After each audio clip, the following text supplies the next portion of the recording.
Booyah. Don't know how to start this video. But down here, I've got all the motor mounts because there's a nut on the other side of these. Most people cut right here to get them out. I'll probably end up doing that too. But for now, I cut them off with a grinder so I could see what holes I have. I'm going to order some motor mounts. We can get the 5.3 over here and kind of get it test fit, see how much I got to cut out of here. It's usually to this bend and block it back in. And then when I cut this out, I'll take the nuts and stuff that fell into this area. Usually you have to take the A-arms off to get to the nuts. And then I'm probably going to maybe grinder wheel up here a spot to where I can get a wrench in here if I ever have to do that again. God forbid. But these new mounts are, like, here's the metal plate and there's a polyurethane cylinder, and it's just a normal mount. So that should be pretty good. And they can adjust up and back. I'll get the engine just by itself in here, get cutting away and everything. We'll get what we need going on before we actually push forward and do other things to it. But I got the motor mounts off. I kind of cleaned it. I washed the green car, which is on jacks right now, just doing some maintenance under the car.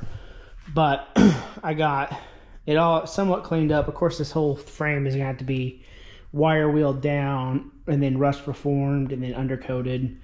But I'll have to pull all this crap off when I get ready to do that. And then I'll do the front suspension as well. But I want to get the engine in here and get the mount stuff figured out first. So that's our goal here. Shouldn't be too bad. We're waiting on the mounts. Once they get here, we'll continue and see what we got going on. Our bolts and motor mounts came in yesterday. The Amazon ones I bought, they're like $55. They're actually not bad. But I had to go to the mom and pop shop because I'm not reusing the old nuts, which are still cutting in the frame right there. And I needed to get new motor mounts for the actual engine because I took the ones off the 5.3 to put back on here on the LS, on the 6.0 I mean. So, and I didn't have to notch this side, I don't think, because right here is where the gas line goes. And I'm thinking that's a big enough room for me to put a wrench in there.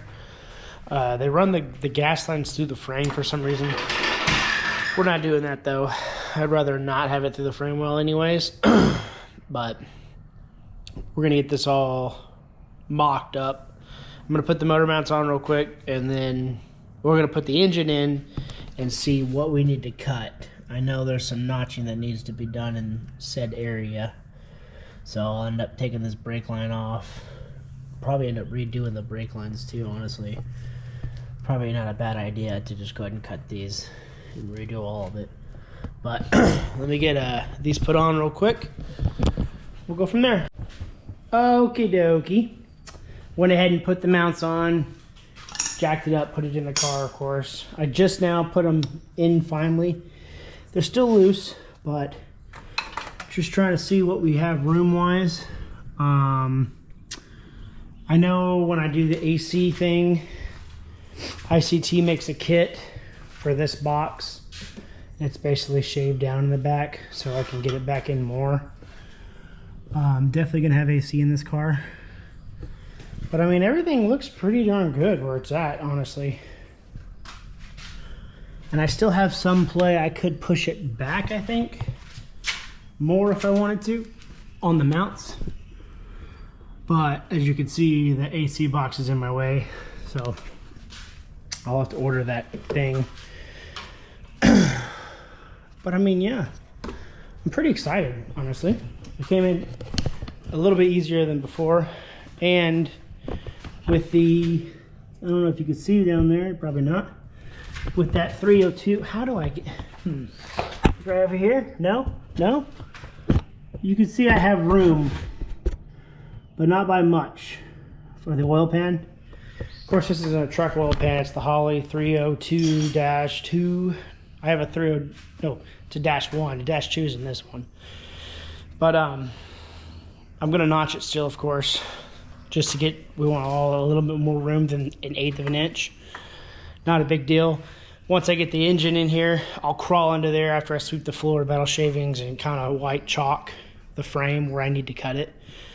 Online it's giving me a few ideas of how much to cut and stuff, but I think we're going to be good. I think manifold clearance is going to be good. It's going to be an interesting one on that one.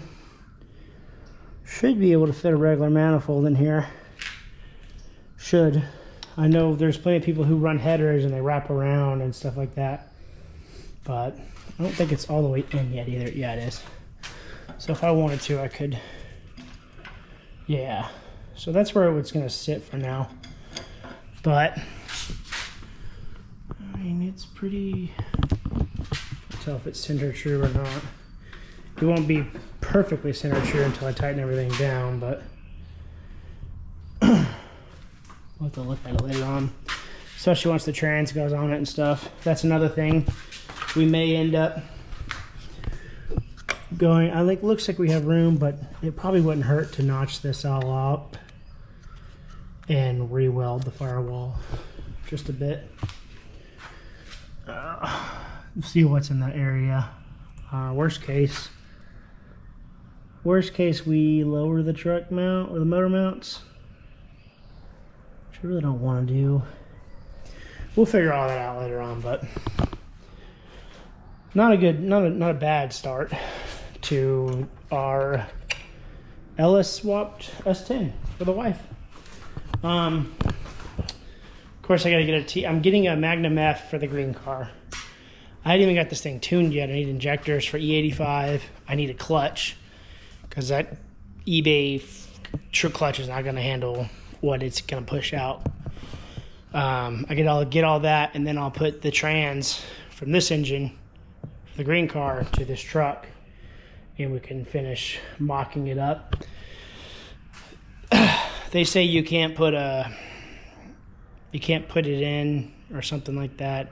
If I jack the rear end up like we did Rashawn's, I could put the whole drivetrain in at one time. Or if I'm by myself, I'll just crawl under there, or I'll put the bell housing and stuff on, crawl under there, and then do the actual member of the transmission like I do the green car, how I take it off. So that won't be that big of an issue. But yeah, for now, we're at a stepping pause. I now know that, of course, all the ABS stuff's gonna get ripped off this thing. So there will be a tinier booster, a brake booster on there. Not this massive, ugly one. That'll save some space. I'm gonna do some research about headers, manifolds. We're gonna pull the engine out again, of course. It's not staying in here forever. Okay, so I already got the GoPro put up. I'm gonna go ahead and finish. I just finished this morning the video that we're on right now. I said, screw it, I'm bored. Let's go notch out the frame. So I pulled the engine out and marked it. I don't know if you could see in there with the iPhone. You probably can. Ooh, almost. What if I go right here? Let's go back out. Yeah, you can see right there in between the motor mount. Remember how close that was before? Well, I pretty much notched the chunk out right here. And, or not notched, I cut so far. And the pan's fine. Zoom in real quick. The pan's got plenty of clearance, but I'm probably still gonna buy the same pan I have for this one over here, which is an inch taller or shallower, just for some more clearance. But if you get under here, there's my notch for everything. And I cut out a little extra than normal. We're gonna put some pretty thick plating in there. So pretty much what's gonna happen here is where this piece was, say this was the piece and we lopped it off, instead of having all this extra right here, I need a better example. I need a hole. Basically what we're doing is, all right, say that this piece right here was on the frame, right? So we lopped all this off, and here's what's in there right now where the engine's at. Basically, we're gonna get some thick metal, probably from my father-in-law's. He's got some pretty thick stuff, and we're gonna put a flat piece where we cut and weld it. So it'll be flat, flat, and flat. So the structure is still all there, but that excess crap right here is gone. We just shaved it off. Not going to be hard to do. Probably have Tommy weld it, stick weld it, or I might try my hand at it. But what's cool is his S10 is the same everything as this S10. So it'll be easier to do this one and know what we have to do for his. It's really hard to do the grinding wheel though. I'm burnt. Not very fun. Definitely use safety glasses on that one. But we got it done. I did some more research about the steering shaft, and Hooker makes a adjusted one. So it basically brings this down. It super clearance basically with their Hooker header, black heart headers. I may buy the whole kit. It's $1,000 for the whole kit. I'm gonna buy just the steering shaft for now and see if my $55 mounts will still work with their $250 manifolds, and we'll put those on and see how it looks. They also have they have their own transmission mount, which I can mock that one up with some welding and stuff. I think that's just a bolt-in kit. I think welding it in won't be too bad at all. But oh yeah, we got plenty of room. Oh yeah, they also have the Hooker Blackheart steering, airbox. So basically right where this bend is, let me zoom in. I'm gonna start recording with the iPhone. Right here, where the bend goes, right here, it's basically flat. It's flat all the way up, and then it notches out. So it makes it where you can fit your coil packs and stuff, and this isn't rubbing right on the box. You can actually pull this whole thing off. I'll probably end up doing that when we get to that part, so I can clean the box and stuff out. But as of now, that's it. We are definitely tapped out for now. Oh, over here, the beginning of the video, I was talking about this box. I'm gonna see if Heather wants to do a manual brake setup. If she's okay with a manual brake setup, we'll just put manual brakes on it, call it good. That's what my green car has.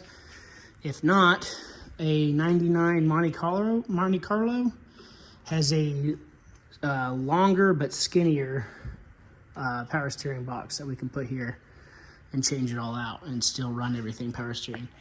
That's up to her though. We'll let her decide. And I don't know if I want to do the notch over here for the compressor, AC compressor, or if I just want to buy the Holley kit. I may end up buying the ICT kit where the AC compressor is right up here.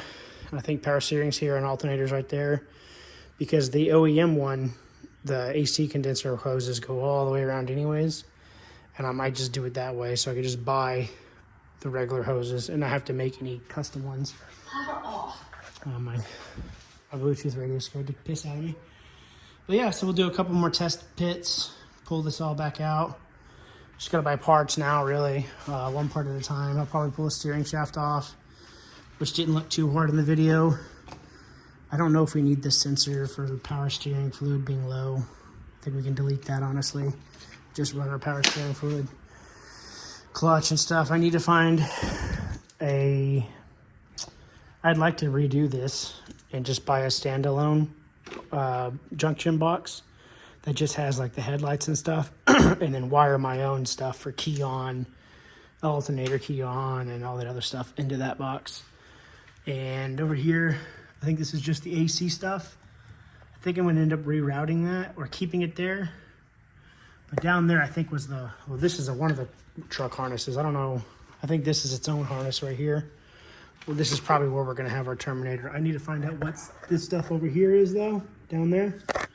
So anyone with 91 S10s or Sonomas know where that harness is and stuff, let me know. It'd be nice in the comments.